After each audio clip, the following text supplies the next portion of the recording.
Yes. Yes.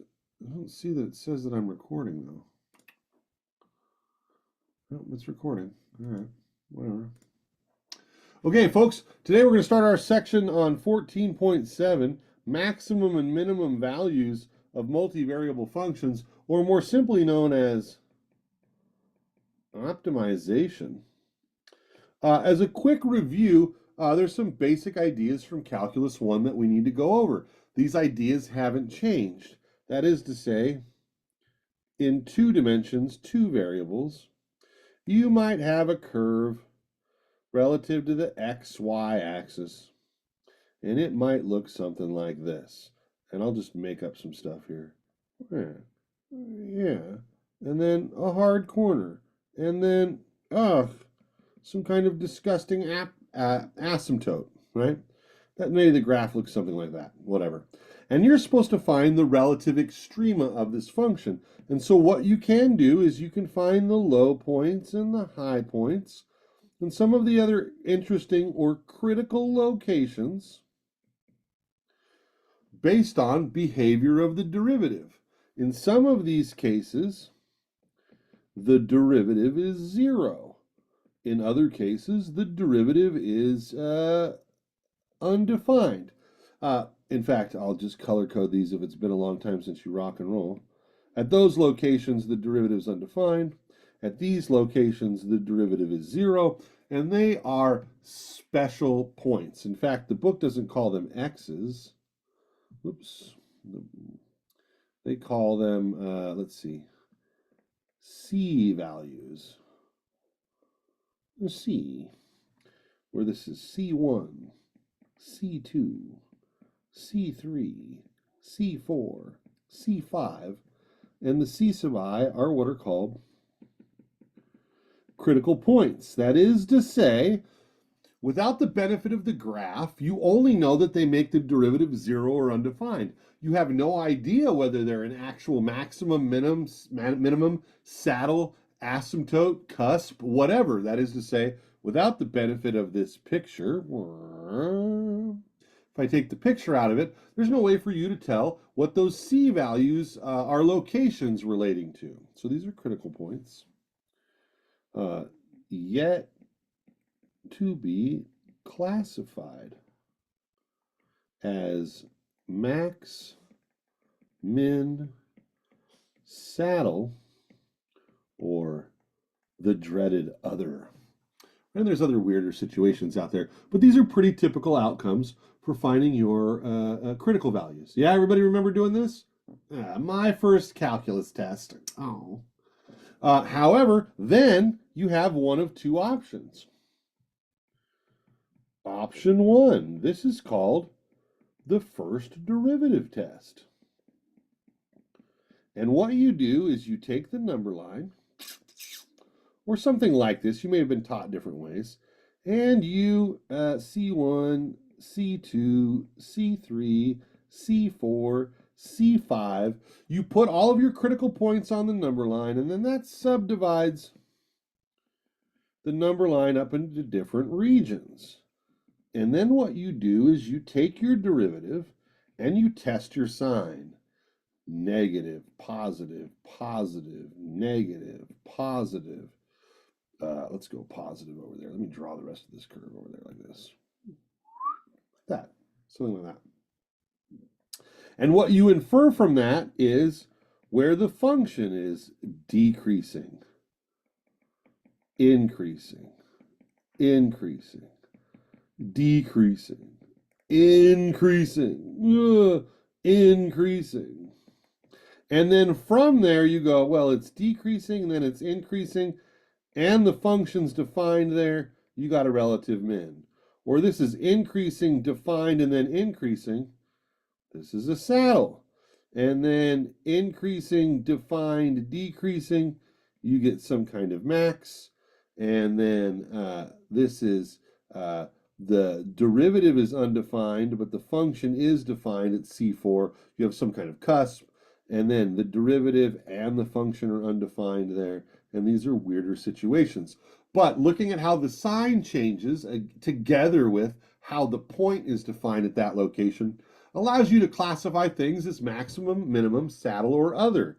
And this is no longer going to be an option for us. The reason this is no longer going to be an option for us is because this is a very nice one-dimensional domain where there is left and right. And it is not a multivariable domain like the XY plane, which is one of the issues we saw with limits, right? You have these different traces, these different directions where you can move in your domain. And so that is going to be difficult for us to use here. The nature of the one-dimensional domain allows this simple sign chart and does not work well in higher dimension. So what else do we have at our disposal? Option 2, the second derivative test. Now, contrary to popular opinion, this isn't another plus minus sign chart with the second derivative. It's a completely different test altogether. What you're supposed to note is it's a combination of two ideas. That is to say, if you have a critical value like C1, and you know that f of C1 is 0, you know you have a horizontal tangent there. And then what you do is you check the sign of the second derivative, not at the inflection point, but at that same location. Sorry, I should have a prime in here somewhere. F prime of C equals 0. F double prime of C is greater than 0 or positive, and so this is horizontal tangent plus concave up.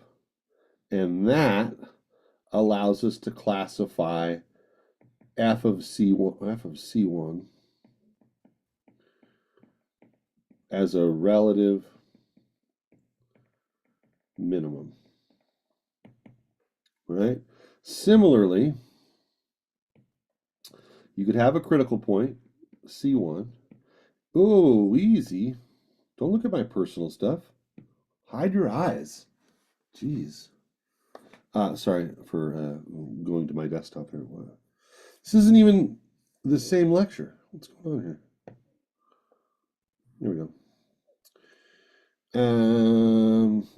You can. Oh, what happened? We have a point, C1. We can ensure that it's got a horizontal tangent there. The derivative is 0. And then finally, it could be concave down at that location, f double prime of C1. I should call this 2, C2. Let's call it 2. 2. C2 is less than 0 or negative, and that gives us f of C2 as a relative minimum. Now, there is a way to test to see if you have something like a saddle point. And there are situations where the second derivative fails. That is to say, if you look at the second derivative is nice when it works, ... Sometimes it is inconclusive. So what am I talking about? In calculus, you should have been shown this example. Here it is. This is a pretty straightforward example. And we have a curve that looks like this. Boom, it goes to the origin. And it comes back up like this. Now this isn't x squared, it's like x squared, but I'm going to make this y equals x to the fourth. So the difference between y equals x squared and y equals x to the fourth, or y equals x to the sixth, they all go through the origin, but they have more pronounced curvature at the bottom. They have these sort of more dramatic corners to them as it goes up in power. Maybe you've seen that before, maybe you haven't, but that's not my point. My point here is if you were to take this derivative, f prime of x would be 4x cubed, and it would be 0 if we have our c, or our x value, equal to 0. That is to say, not only does it go through the origin, but it also has a horizontal tangent there. But then, when I take the second derivative, f double prime of x, and get 12x squared, and then check that at the same location, I get 0, and it's not positive or negative. The reason being is, although this looks like a minimum, and it is a minimum, when you zoom in here, and you zoom in further, and you take a little, like 100 times zoom, this is so locally linear, it's so flat near the origin, it's so devoid of curvature, which is what the second derivative is looking for, curvature, concavity, that it's inconclusive. It just gets so flat there that checking curvature is meaningless because there's no curvature there. And that can happen, if you look up here, it can happen on saddle points too. You could zoom in here, and this sucker could be not flat, but straight, or devoid of curvature in the local area as it gets very locally linear at that location. That would be a situation where it's not concave up or concave down, but then you found an inflection point where the second derivative is 0 in general. And then you're finding the inflection points where it has a lack of concavity. So there are some ins and outs to this that can be misleading, right? And what I want you guys to understand is there are situations when the second derivative test kind of goes, no idea. But what it has going for it is it didn't use intervals. It just checked a second derivative. Now, this is better. A little bit better than just all out, I hate this, but it's got some issues. One of those issues being I'm using prime notation, and that's meaningless if I don't specify a variable. And that leads us to the statement that, look, dude, we're using more than one variable. So there's 2 first derivatives at least, and there's 4 second derivatives at least. And so what I'm about to show you is not the second derivative test. What I'm about to show you is the second derivatives test, as it uses all of the derivatives involved at the second order. So here we go. This has been a whirlwind review of, you remember calculus? Because this is the same thing, but I'm about to up the dose. What's up? Did you finish it? Let me see. Come on, bring it in here. Okay, I gotta do the lecture. Are you coming in or not? All right, so much for the music career, as he won't get on stage. Whatever. Let's move on. When you're ready to show that to me, just bring it in, dude. So what are the equivalent things in this situation? Now. I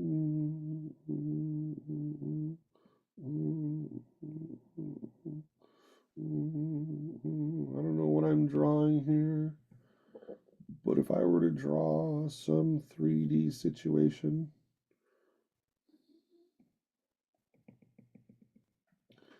where I have subtle depressions and subtle rises, and what you'd consider to be a 3-dimensional situation that has a minimum, a maximum. Stranger Things. Here's another good one.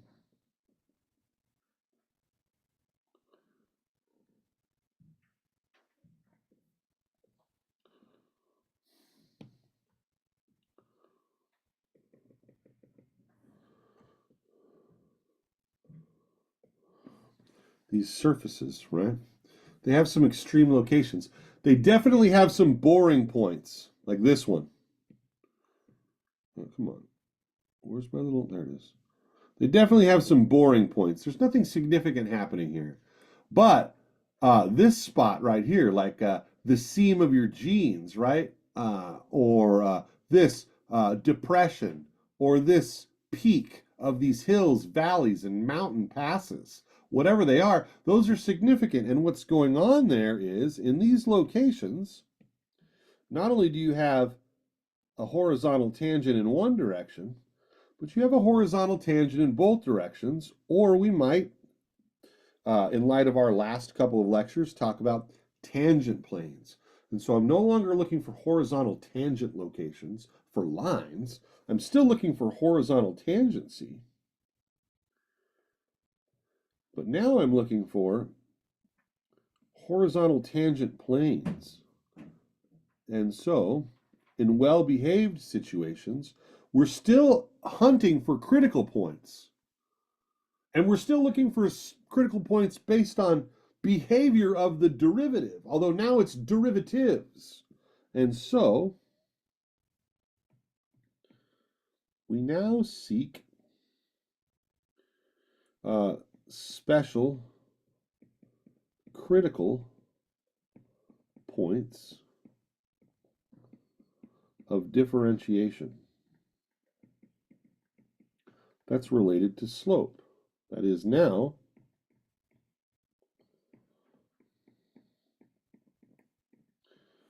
we're looking for the gradient being either equal to the zero vector or the gradient at special critical locations where it's undefined for some reason. Right? So again, I'm setting the derivative equal to 0, but I'm just doing it multiple times. Now don't forget that this, what I mean here in a simple situation would be the x partial and the y partial both have a 0 value, or the x partial or the y partial or both is undefined and then doesn't matter what the other side is. These weird spots. Not regular behavior. It's either special 0 behavior, weird for some reason, or doesn't distinguish itself in any way, shape, or form. Now, you should note that actually this particular part of the problem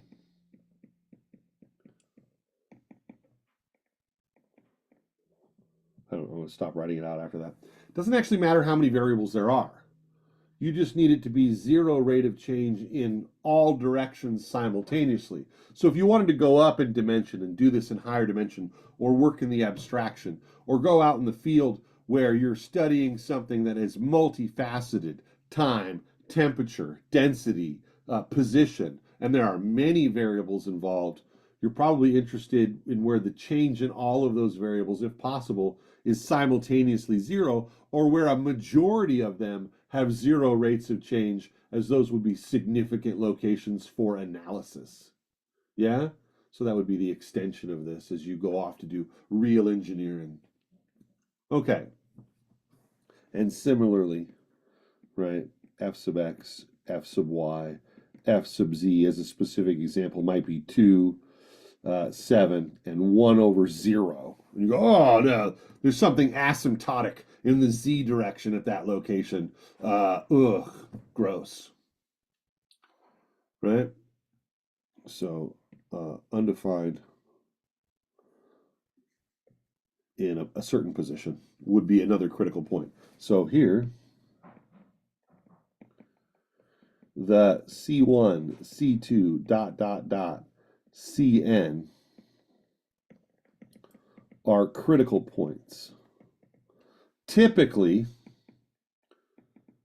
for this class, we're mostly going to be working with ordered pairs, a typical domain in a three-dimensional situation, or maybe, in a more advanced case, an ordered triple in a four-dimensional situation, right? Again, when we often talk about these problems, I joke, is this a two-dimensional problem or a three-dimensional problem?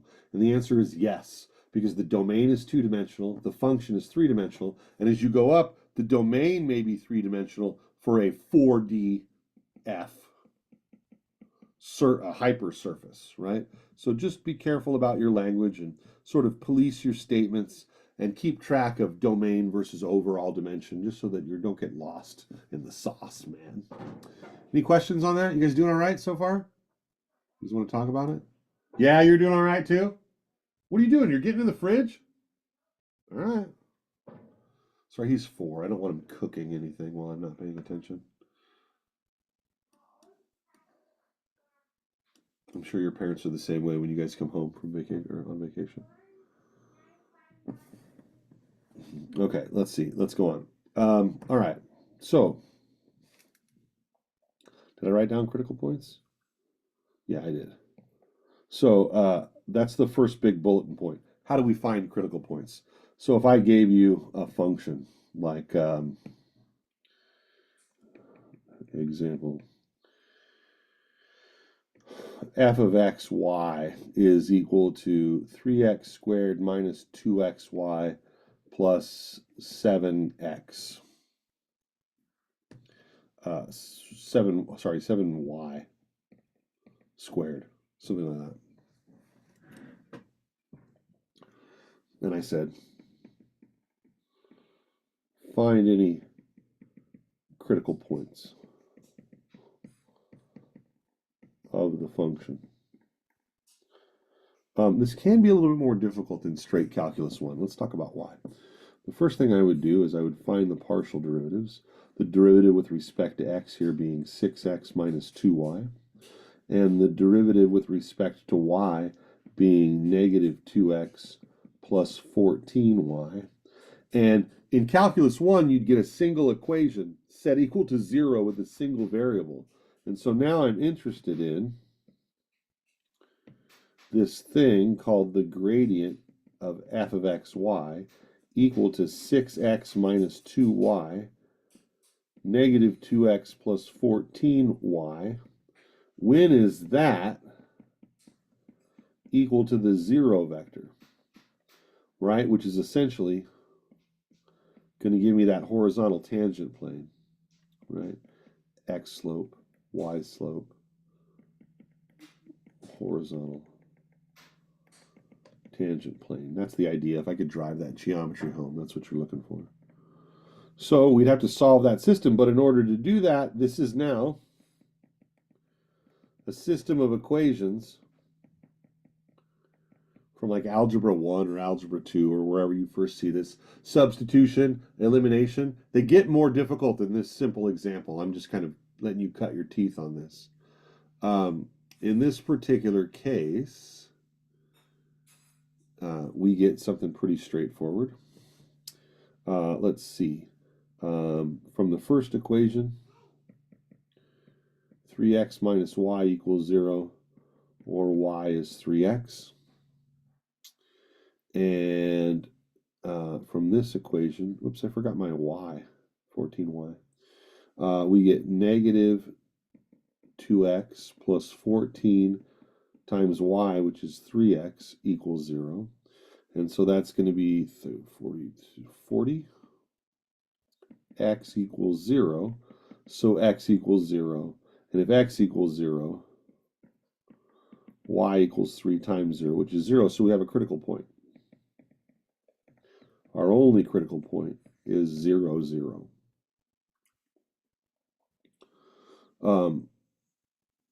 If I change this up a little bit, this becomes a little bit more dramatic than that. You're going to get plenty of exposure to these different kinds of examples, provided you do the textbook homework. I watch students get by on minimum effort in this class quarter after quarter, and this simple algebra step cripples them over and over again because they don't practice some of the more advanced ones in the problem. If you have any trouble with those, you come into office hours and talk to me about algebra, as this is not the proper setting to discuss how one solves systems of equations. But as we do more examples throughout this week, you'll see some more arise, and just pay attention and practice. All right? Okay, so let's continue. But then the question is this max, min, other? And for that, we need classification. So now we're going to talk about the second derivative test. As there's more than one variable, there is more than one first order derivative, as we saw with the gradient, and there are many more second order partial derivatives. So let's get the statement of the second derivatives test on record here.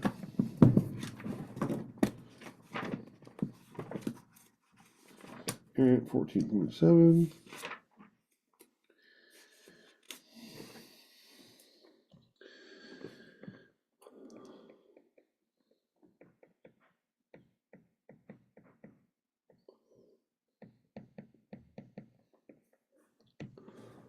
Oh, excuse me. I feel like I'm going to sneeze.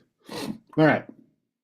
I'm going to write this out, and then I'm probably going to spend quite a bit of time explaining what's going on, and you should be able to follow this conversation. So stay with me. It's going to be some heavy geometry here. Suppose the second order partial derivatives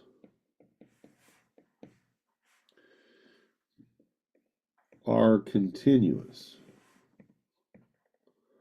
on a small region about a point A comma B. Further, suppose the gradient at A comma B is equal to the zero vector.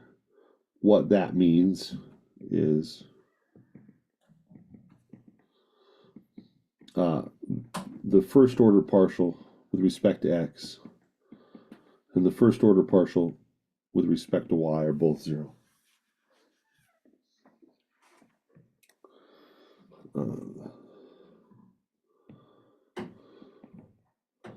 Then A comma B is a critical point of f of x, y, and can be classified usually using the following discriminant or determinant function: d of xy, or let me see, d of ab here. Hold on one second.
Sorry, Mom is asleep, and I'm in charge right now. That's why we're doing it this way. Oh, sorry. Okay, d of AB is the x partial at AB times the y partial at AB minus the second order mixed partial xy at AB squared. Now, I want to talk about this expression. You're going to have to construct this function so that you can use it, because what you're doing is you're checking a combination of things. So let me come down here. and just start a different picture. Remember, we have f of xy. And on our lattice diagram, we have f sub x. And we have f sub y, which is now, as a collection, our gradient function. So this entire first row is our gradient. And then, provided the second order partial derivatives are continuous, you can take f sub double x, which is our x concavity. You can take our f sub double y, which is our y concavity. And then you can also take this mixed f sub xy, which, because the second order partials are continuous, is equal to f sub yx. And I was calling this the twist. So let's take a look at this expression a couple of different ways. For those of you that know what a determinant is, you might recognize this as being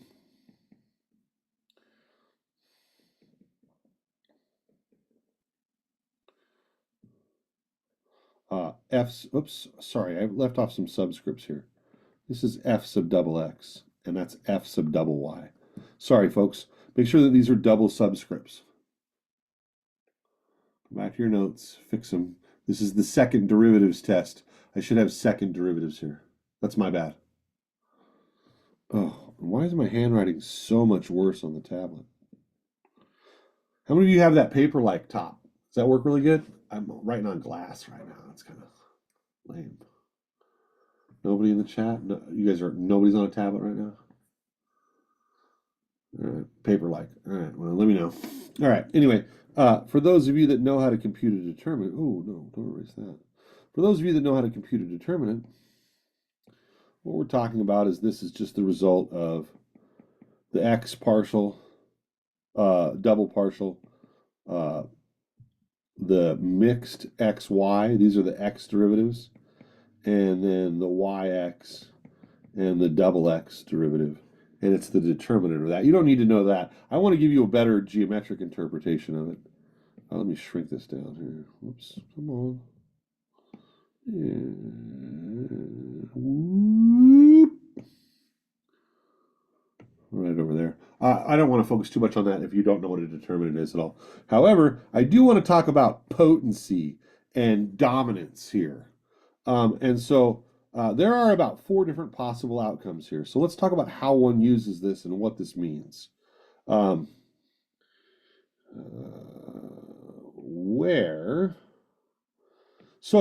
Critical points can be classified using this determinant function where 1, if the determinant,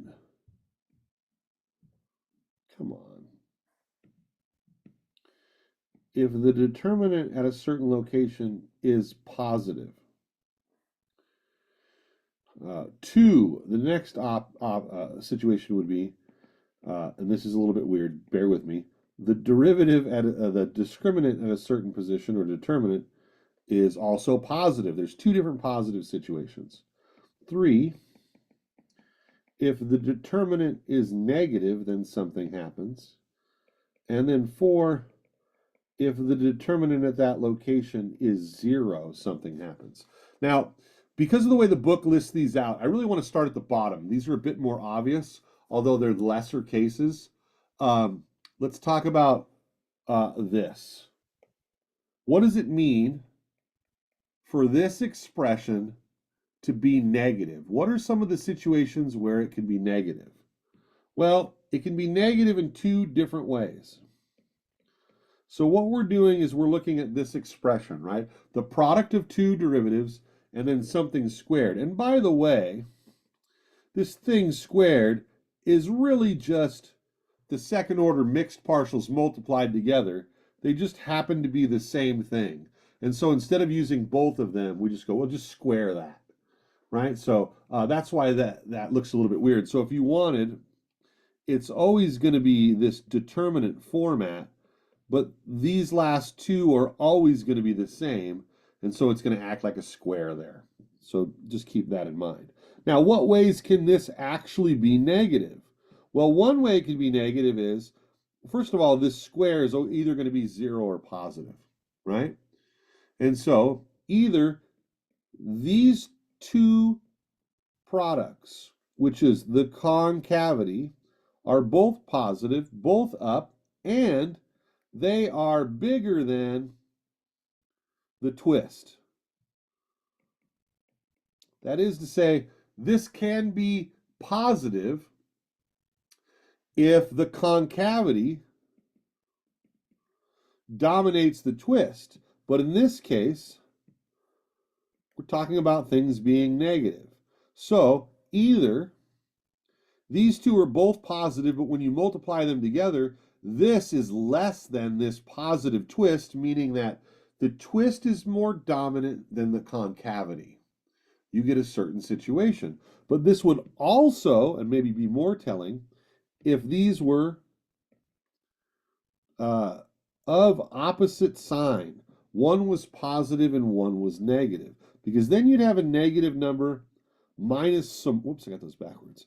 You'd have a negative number minus some more. So stay with me on the geometry. This has all been rambling at this point. But things that exhibit that behavior are concave up in one direction, while they're concave down in another direction. Like that picture I drew earlier. This is like this in 2 dimensions, but this is the true saddle point. Not just because it looks like it belongs on a horse's saddle in 2 dimensions, because it's increasing and increasing. It's quite literally mixed concavity. And with this mixed concavity comes this thing that's a minimum in one direction, but a maximum in the other, giving you that mountain pass or the seam of your jeans, right? Where your inseam meets the crotch on your jeans and you have these conflicting parabola, if you will.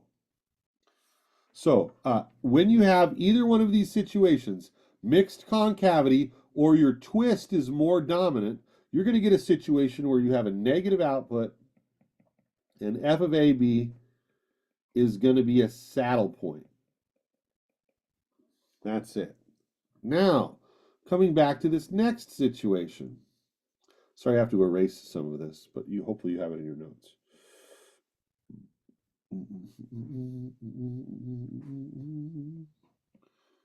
How can this be 0? Well, there's 2 ways that this can be 0.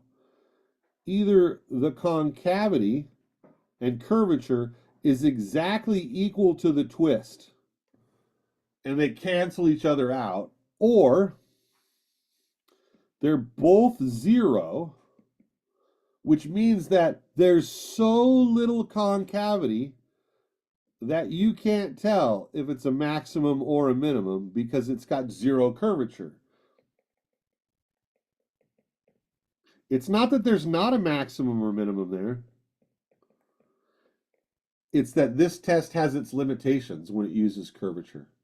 And so when you get a 0 output from this little test, it doesn't mean anything. It means that it requires further analysis. You would have to go literally probably do something as simple as plug in points all the way around your critical value to just get a feel for, are they rising or are they falling? I mean, you'd have to really go in and do some numerical analysis, and you wouldn't be able to rely on these cheap parlor tricks, which is basically what they are. Yeah, you guys with me on that? No questions in the chat. I'm just looking at the chat. There's a chat, by the way. It's over there. All right. Then we have this, is it positive? Now, it can be positive in a couple of different ways. But in order to be positive, no matter what, this has to be positive. Now, this will always be positive, but the first component is going to have to be of greater magnitude than the second component. Otherwise, you're going to get a small positive minus a large positive, which will give you negative, or you have mixed concavity. So that's really the clue here. Either the curvature is upward in both directions,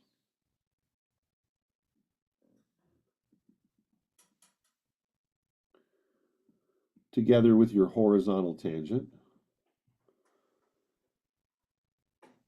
or the curvature is downward in both directions relative to your horizontal tangent plane. But in both cases, look here, either these are both concave up or they're both concave down. And so having a positive outcome tells you two things. It tells you your concavity is exceeding your twist in such a way that you're getting a significant feature. The twist isn't undoing the concavity. And while it doesn't tell you if it's concave up or concave down, it does tell you that the concavities have the same sign, right? So this test requires further analysis. If you also then check the second derivative at AB and it's greater than 0, meaning, and again, this seems like I'm leaving stuff out. Why am I only checking the second x derivative?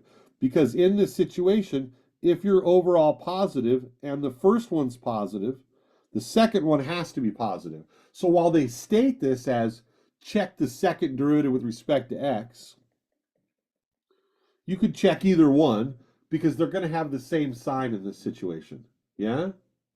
But if they have the same sign, then the result's positive and they're concave up. They're both upward. And so that's the situation where your location is a relative minimum. Whereas in the next situation, they could still both be positive. Or sorry, the result could be positive, but your outputs could be negative. And so f double x at AB is less than 0 or negative, which is again checking f sub double y because they have to be equal, right?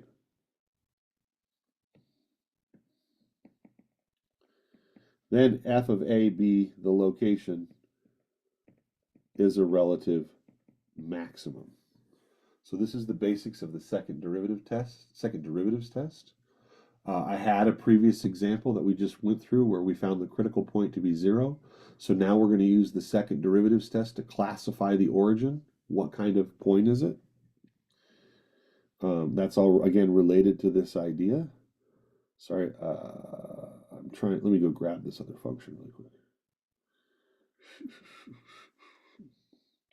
I'm going to grab all of this work. Duplicate, come on down. Okay. But let's change the directions to classify the critical points of the function. So I know some of you are probably still frantically trying to write that other stuff down. There it is again. The general results for the second derivative test. Well, I don't want purple. Oh, that cool blue.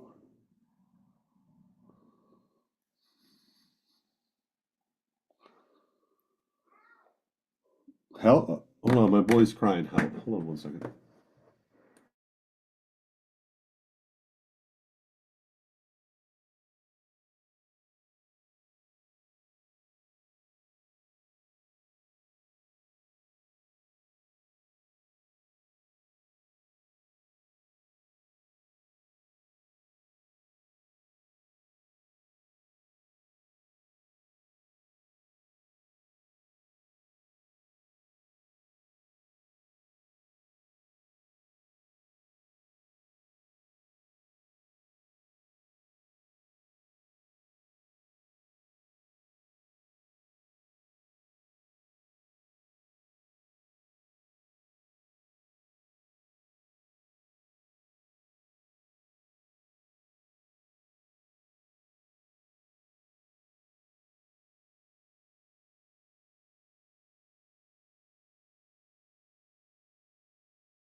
Thank you for bearing with me.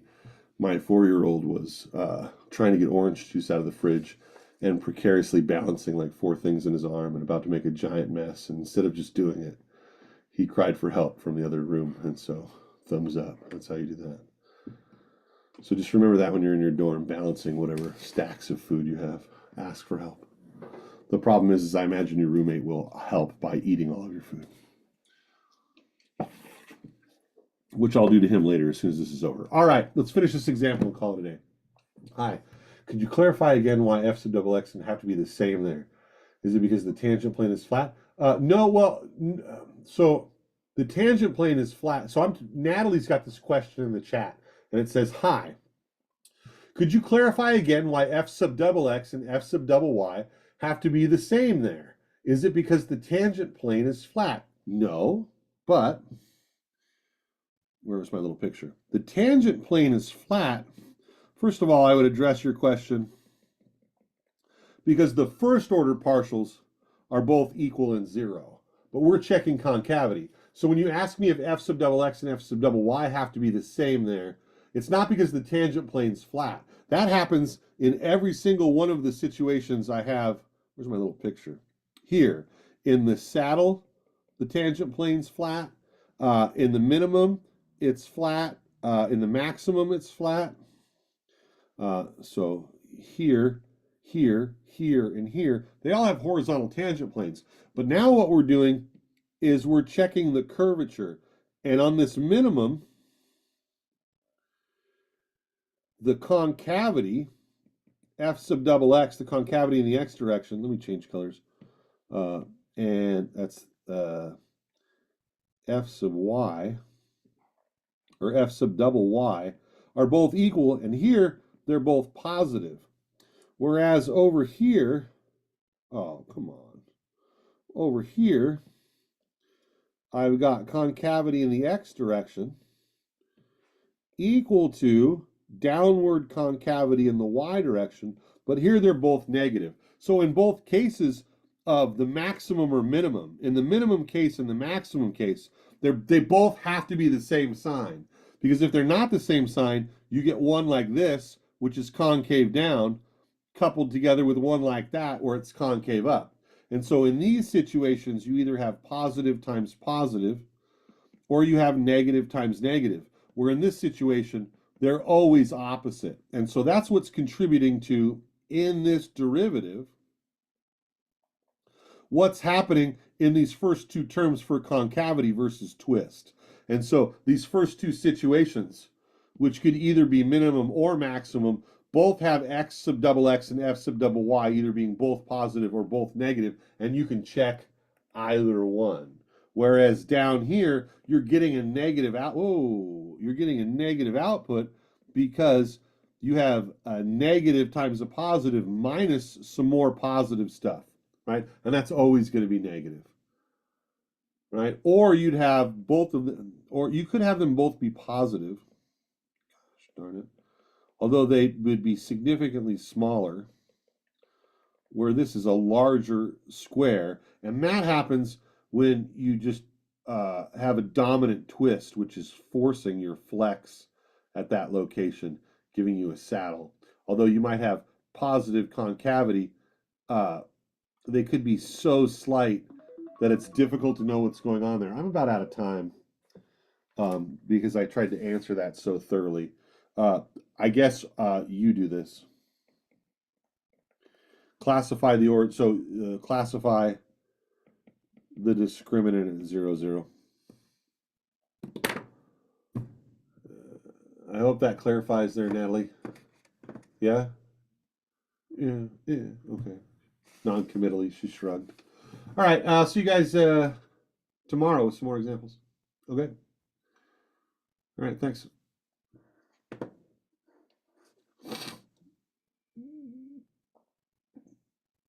Oh, I got office hours virtually today, too, if you need any help. Thanks, man.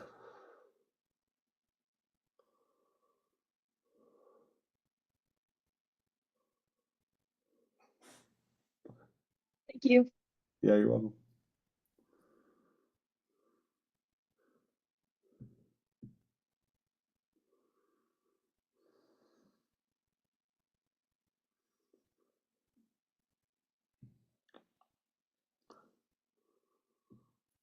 Awkward.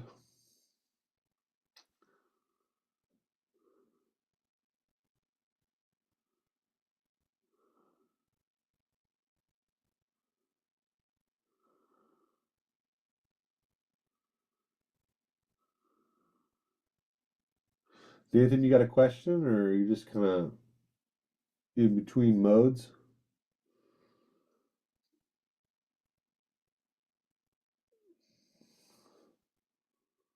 All right, buddy. Well, I'm going to sign off, okay? All right.